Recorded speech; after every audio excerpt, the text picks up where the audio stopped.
Hello everyone. So in this class we will discuss the further lectures of coordination compounds.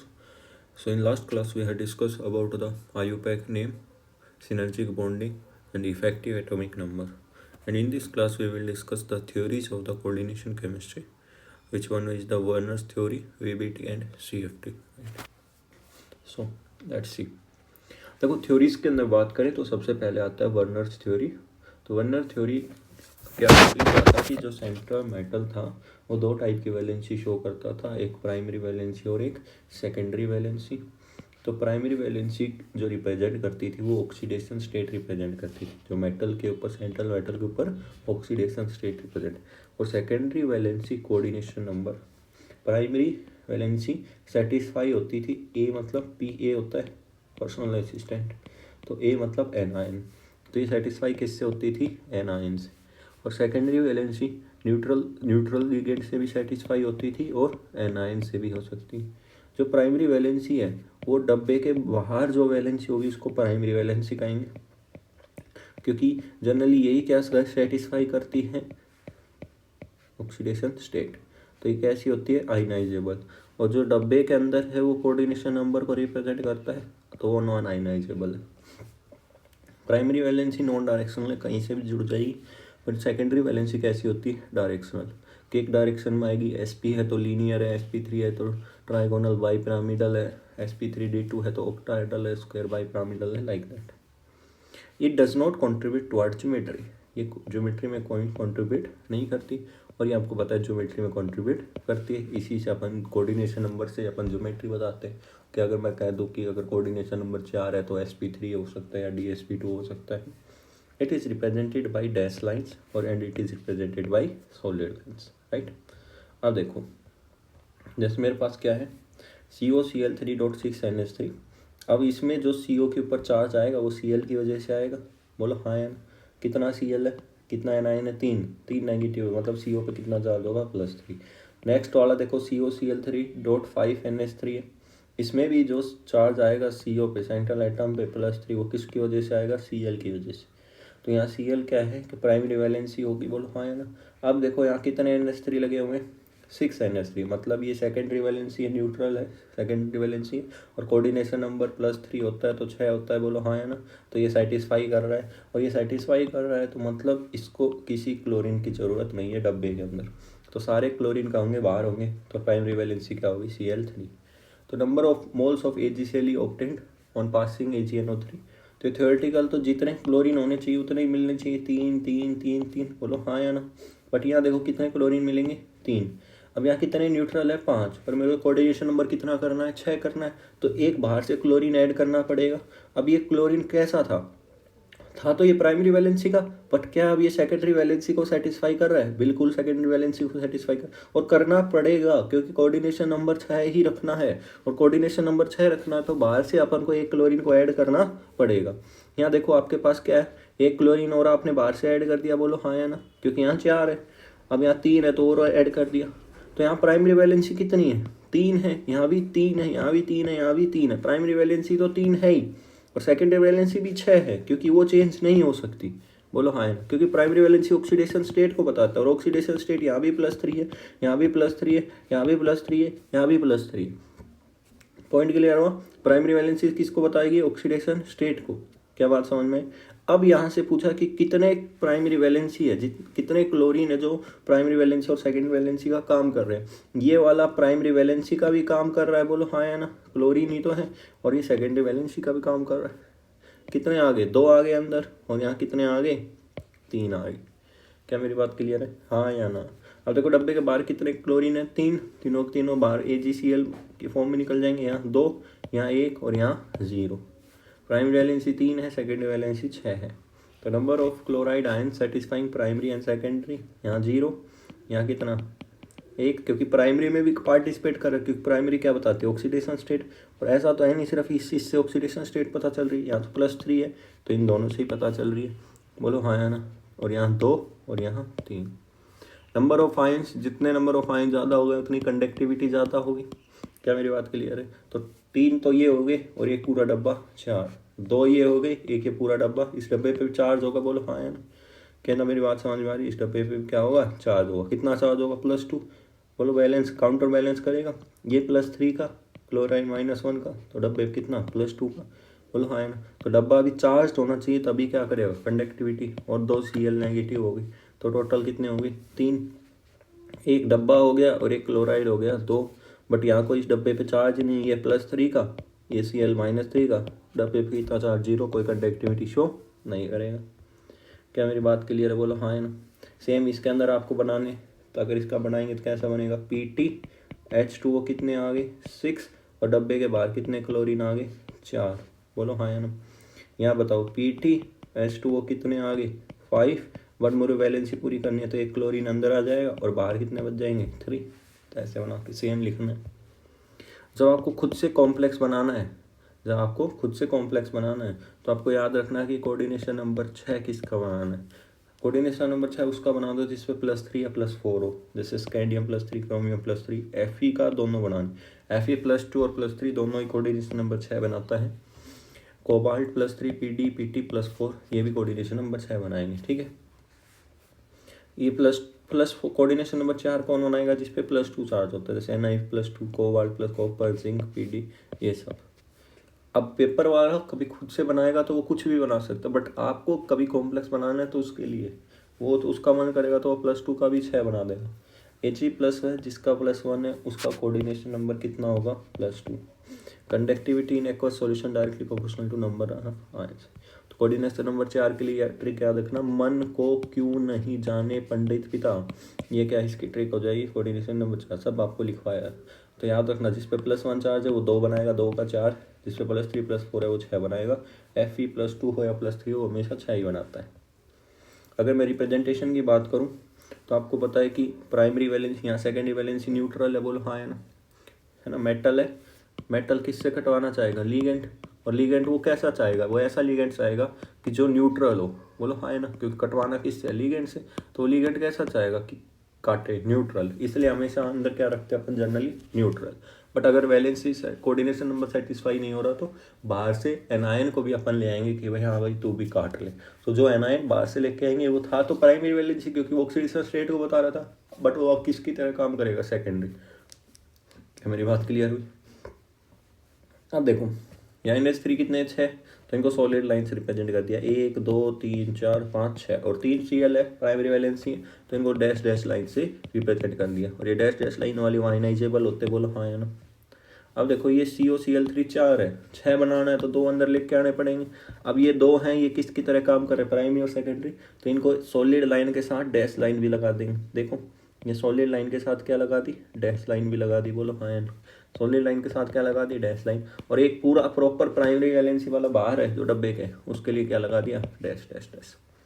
क्या मेरी बात clear है। Next आता है ड्रॉबैक, क्या थे वर्नर्स थ्योरी के, unable to explain the reason of colour, coordination compound में कलर नहीं बता रहा था, उसके अलावा मैग्नेटिक और ऑप्टिकल प्रॉपर्टीज कुछ बता ही नहीं पाया, अनपेयर्ड है, पेयर्ड है, डाया, पैरा, कुछ भी नहीं।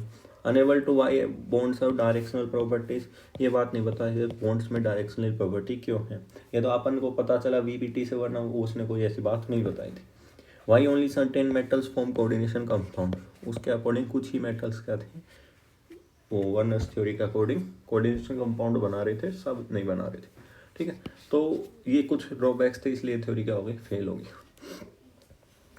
नेक्स्ट आता है VBT, तो ये VBT कोऑर्डिनेशन नंबर 2 होगा तो आयोडाइजेशन क्या होगी, SP, ज्योमेट्री क्या होगी, लीनियर, और यहाँ D ऑर्बिटल कोई यूज नहीं होगी। 3 होगी तो SP2 होगी, बॉन्ड एंगल 120, ट्राइगोनल प्लेनर।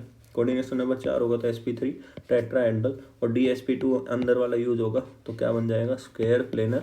अब बताओ ये स्क्वायर प्लेनर है तो ये D कौन सा यूज होगा, DX2Y2, क्योंकि ये प्लेन वाला होगा, क्योंकि PX PY भी होगा, सारे प्लेन में आ जाएंगे। SP3 होगा, D होगा, और DSP3 होगा। SP3D मतलब आउटर ऑर्बिटल है, DSP3 मतलब इनर ऑर्बिटल है। ट्राइगोनल बाई पिरामिडल होगा, D कौन सा होगा, Z²। SP3D2 होगा, D2SP3 होगा तो DZ² और DX2Y2 क्या हो जाएगा, square bi pyramidal octahedral. Next आता है स्ट्रॉन्ग फील्ड लिगेंड, और क्या आता है, वीक फील्ड लिगेंड। तो जो स्ट्रॉन्ग फील्ड लिगेंड है ये कैसा होगा, लो स्पिन कॉम्प्लेक्स होगा, हमेशा क्या याद रखना, स्ट्रॉन्ग फील्ड कैसा होगा, लो स्पिन, और high spin complex week field ligand. अब ये जो स्ट्रॉन्ग फील्ड है, वीक फील्ड है, अपन क्वेश्चन सोल्व करने के लिए यहाँ पढ़ रहे हैं, बाकी ये सारा कॉन्सेप्ट कोऑर्डिनेशन का है, उसका है, CFT का है। सो इसको बस अपन यूज इसलिए करवाएंगे क्योंकि अपने को क्वेश्चन सोल्व करना है, ठीक है। बस याद रखना, एक होता है स्ट्रॉन्ग फील्ड लिगेंड, और लिगेंड दो टाइप के हो गए, एक वीक फील्ड लिगेंड हो गया। स्ट्रॉन्ग फील्ड लिगेंड हो गया कार्बन डोनर और नाइट्रोजन डोनर, जो इजीली डोनेट कर देगा वो स्ट्रॉन्ग फील्ड होगा, और आपको पता है कार्बन नाइट्रोजन की इलेक्ट्रोनेगेटिविटी कम होती है, इजीली डोनेट कर देंगे। वीक फील्ड लिगेंड कौन से हो गए, ऑक्सीजन डोनर और हेलोजन डोनर। तो यहाँ कार्बन क्या आ जाएगा, CO CN negative NH3 EN, जो कार्बन डोनर है ये, और H2O oxalate of fluoride chloride, है ना, ये सारे।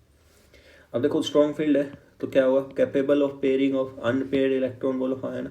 जो आपके पास D है N-1 D होगा, बोलो हाँ है ना, D हमेशा N-1 चलता है, F क्या चलता है N-2, तो हमेशा पेयरिंग करवा देगा।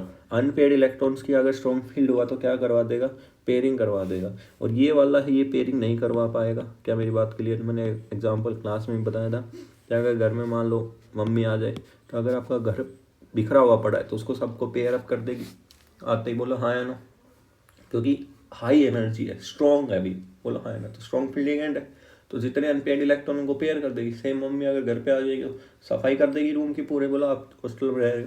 बट अगर वीक फील्ड लिगेंड है, बोलो दादी आ गई 70-80 साल की, तो बोले क्या कहेगी, बेटा मैं तो रोटी रोटी पो सकती हूँ, मेरे से तो खाना बन जाए वही बहुत है, सफाई वफाई नहीं होगी, बोलो हाँ है ना।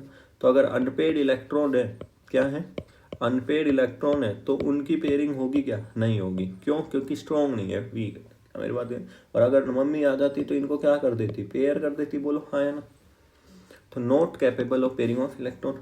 अब मान लो आपके पास ये 3D है, क्या है ये, मान लो 3D है, तो 3D के बाद क्या आएगा, 4s आएगा, और उसके बाद क्या आएगा, 4p आएगा। तो बताओ अगर ये इसमें पेयर नहीं हुए तो लीगेंट आएगा बाहर से, लीगेंट क्या कहेगा, मुझे तो खाली डब्बा चाहिए, इनको कोई मतलब ही नहीं है। बोले यहाँ खाली होता तो मैं यहाँ डाल देता, बोलो हाँ है ना, बट मुझे यहाँ खाली नहीं मिल रहा तो मैं कहाँ डालूंगा, outer orbital. Outer orbital 4s 4p 4d वाला होगा, तो बाहर वाला यूज होगा तो क्या बनेगा, sp3d।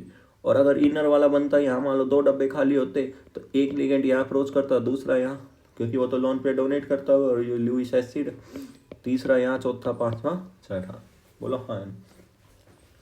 तो ये कैसी स्पिन बनेगी, लो स्पिन। लो स्पिन क्यों बनेगी, मान लो पहले 5 अनपेड इलेक्ट्रॉन थे और उन्होंने पेयर करवा के अनपेड इलेक्ट्रॉन सिर्फ 2-3 ही छोड़े, क्लियर, 3 अनपेड छोड़े, मतलब 2 ने पेयर कर ली, तो पहले 5 था अनपेड, तो मैग्नेटिक मोमेंट 5.82 आएगा, और अभी 3 आएगा, तो स्पिन कैसी होगी, लो स्पिन होगी। यहाँ कोई पेयरिंग वेयरिंग हुई नहीं, तो कैसा बनेगा, हाई स्पिन कॉम्प्लेक्स, ठीक है। अब इसमें मैं थ्योरी व्योरी नहीं लिखा था, क्योंकि वो चीज़ सीधे फील करने की, समझने की, थ्योरी कोई काम भी नहीं आएगी। कोऑर्डिनेशन नंबर 6 का एग्जांपल देखो। अभी मैं आपको सिखा रहा हूँ VBT से, पर मैं फिर आपको कहूँगा कि अगर कोऑर्डिनेशन नंबर 6 अगर है तो आपको CFT यूज करनी है, और अगर कोऑर्डिनेशन नंबर 4 है तो आपको क्या यूज करनी है, VBT यूज करनी है। क्या यूज करनी है, VBT यूज करनी है। देखो भाई, सबसे पहले आपको ये कॉम्प्लेक्स दिया होगा, तो आपको पता है कोऑर्डिनेशन नंबर 6 का है। सबसे पहले इसकी ऑक्सीडेशन स्टेट निकालो, x + 0, बोलो हाँ या ना, -3 = 0, x कितना आ गया, +3, मतलब जो सेंट्रल एटम होगा उस पर कितना आएगा, +3। मतलब कोबाल्ट की कॉन्फ़िगरेशन 3d7 4s2 है, और +3 कर दिया तो 3d6 आ गई, बोलो हाँ या ना।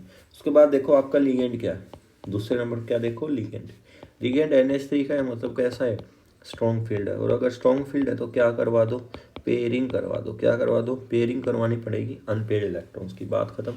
अब देखो आपको पता है कि आपका सेंट्रल D का है, तो D में 3D होगा, उसके बाद 4s होगा, 4p होगा, 4d भी होगा, बोलो हाँ या ना, क्योंकि यहाँ एक नंबर कम चलता है। ये आपने D बनाया, बोलो, और कितने इलेक्ट्रॉन भरने, 6, 1 2 3 4 5 6। उसके बाद क्या करवा दो, पेयरिंग करवा दो। क्या, पेयरिंग।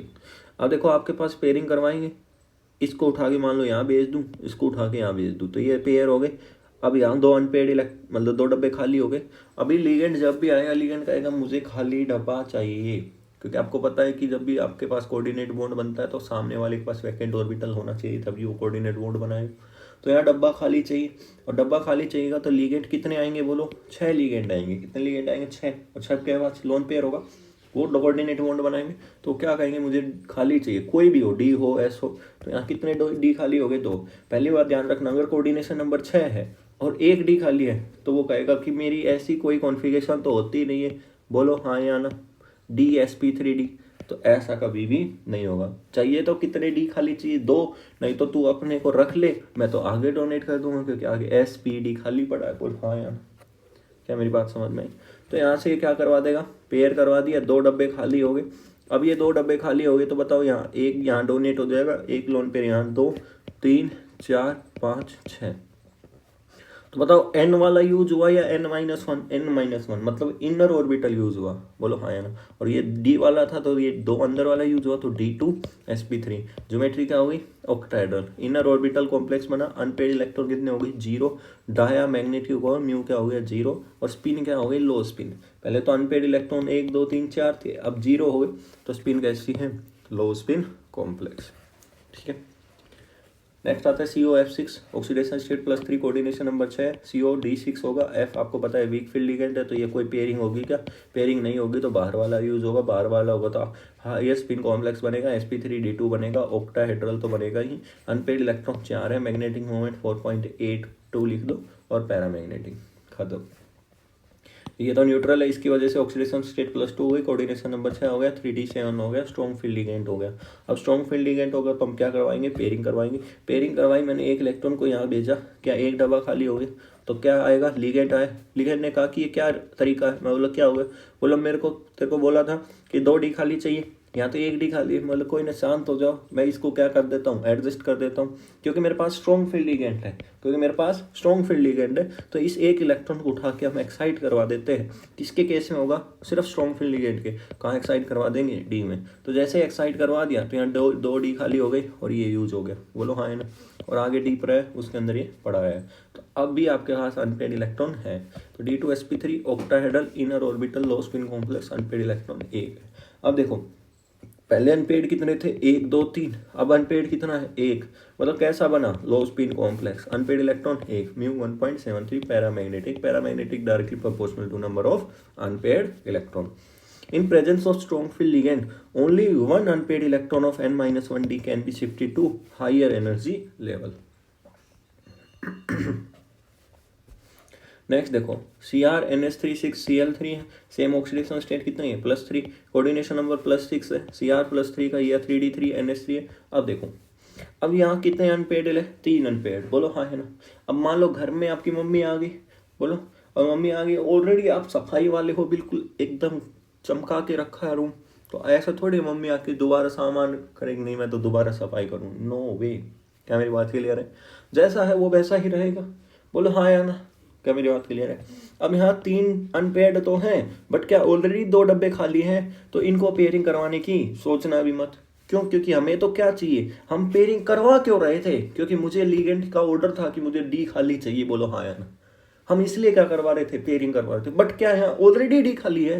हाँ, क्या यहाँ ऑलरेडी डी खाली है। हाँ, अगर ऑलरेडी डी खाली है तो मेरे को इनकी पेयरिंग करवाने की जरूरत नहीं है। क्यों नहीं है, क्योंकि ऑलरेडी डी खाली है। और मेरे को तो लिगेंड, मैं कहूँगा लिगेंड तेरे को तो लोन पे डोनेट करने खाली में, खूब आराम से डोनेट कर, तेरे को क्या मतलब ये पेयर हो या अनपेयर हो। बोलो हाँ या ना।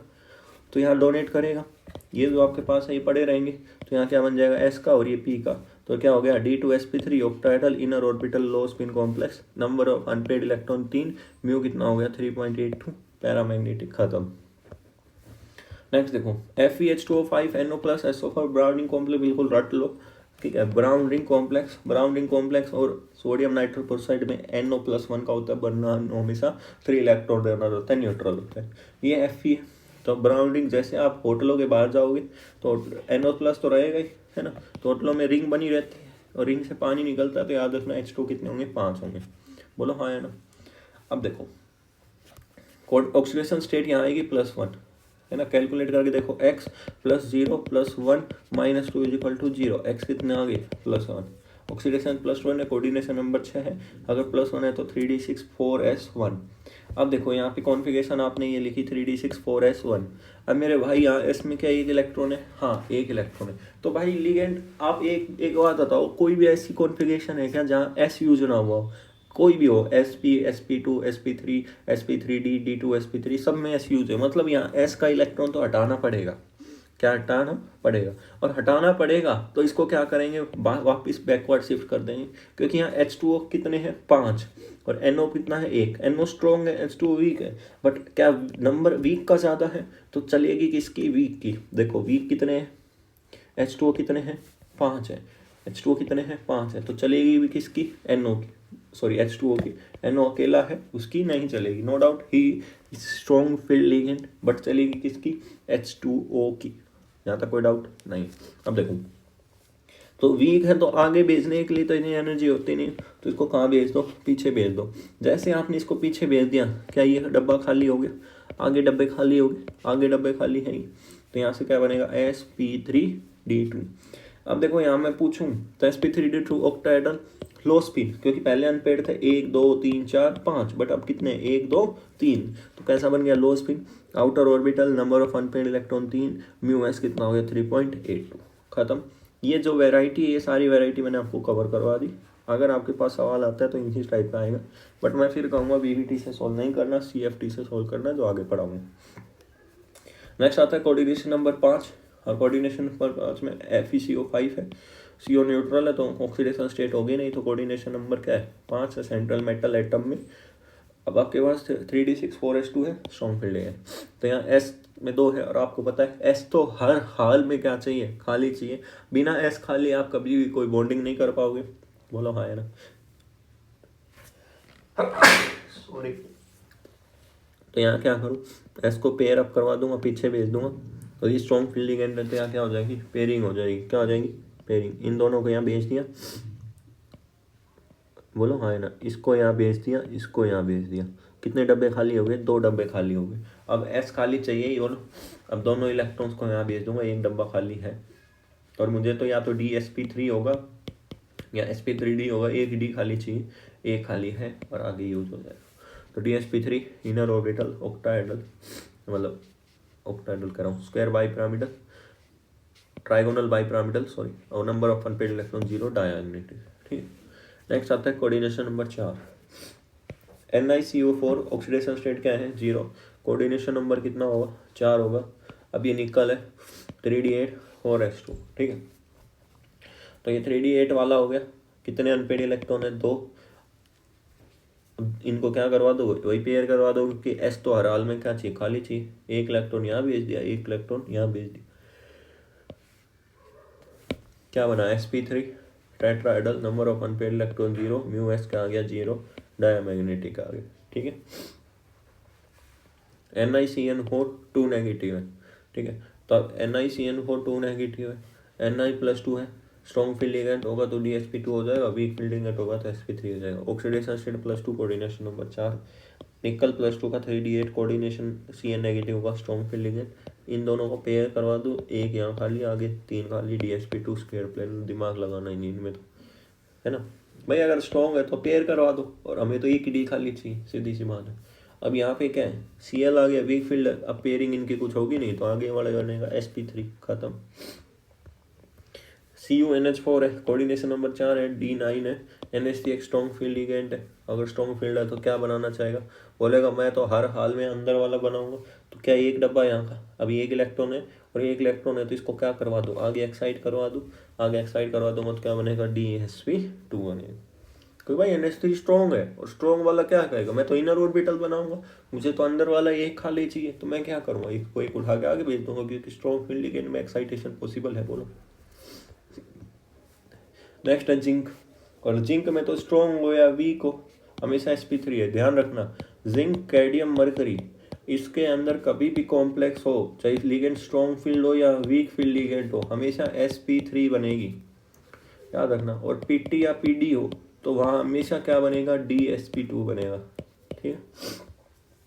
कोऑर्डिनेशन नंबर 2 है, Ag है, वही है आपको ऑक्सीडेशन +1 है, 2 का तो कोऑर्डिनेशन नंबर 2 है, sp रहेगा।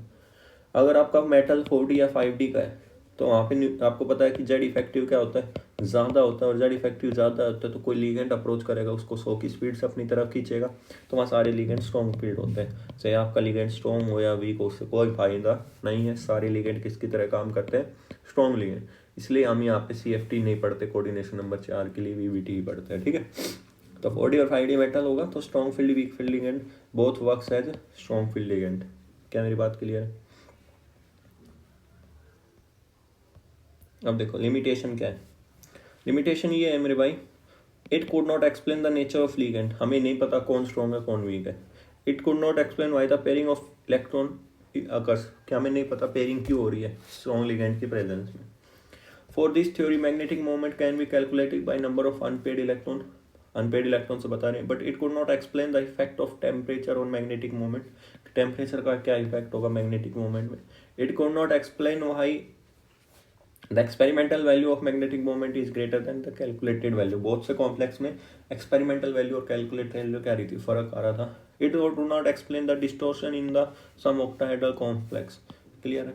It could not explain the colour वगैरह कोई नहीं बताया, स्पेक्ट्रा के बारे में कुछ नहीं बताया, रिएक्शन के रेट मैकेनिज्म के बारे में नहीं बताया, और could not explain the structure, और इसका स्ट्रक्चर भी एक्सप्लेन नहीं कर पाया, ठीक है। इसलिए ये थ्योरी हमें तो पता ही नहीं है, हम तो strong field weak field ligand तो ये कोऑर्डिनेशन थ्योरी की वजह से उससे CFT की वजह से बता रहे, इस VBT ने थोड़ी बताया था, VBT ने तो कुछ भी नहीं बताया, बट अपने को क्वेश्चन सोल्व करना। नेक्स्ट आता है कंडीशन फॉर स्क्वायर प्लेनर, वही है कोऑर्डिनेशन हमेशा। ये थोड़ा बहुत वो है ऑब्जर्वेशंस लिखी हैं कि अगर 3D7 3D8 3D9 है और साथ में स्ट्रॉन्ग फील्ड लिगेंड है तो स्क्वायर प्लेनर होता है। 4D से 5D कोई भी लिगेंड आपको पता है स्क्वायर प्लेनर होगा। 3D7 3D8 3D9 में कोई बाइडेंटेड लिगेंड है तो भी हमेशा क्या होगा, स्क्वायर प्लेनर होगा। मतलब ये थोड़ी ऑब्जर्वेशन टाइप है और कुछ नहीं, ठीक है। तो याद रखोगे 3D7 3D8 3D9 में अगर स्ट्रॉन्ग फील्ड लिगेंड है तो क्या होगा, स्क्वायर प्लेनर होगा। ये अच्छे से इसका स्क्रीनशॉट ले लेना, नोट्स में लिख भी लेना। 4D 5D आपको पता ही है, वहाँ तो स्क्वायर प्लेनर होना ही है। 3D7 3D8 3D9 में अगर कोई बाइडेंटेट है तो भी क्या होगा, स्क्वायर प्लेनर होगा। ये आपको थोड़ा हेल्प कर देगा, कभी आपको स्क्वायर प्लेनर वगैरह या फिर आइसोमेरिज्म में लिखना पड़ता है ना, उसके लिए। बोलो हाँ या ना।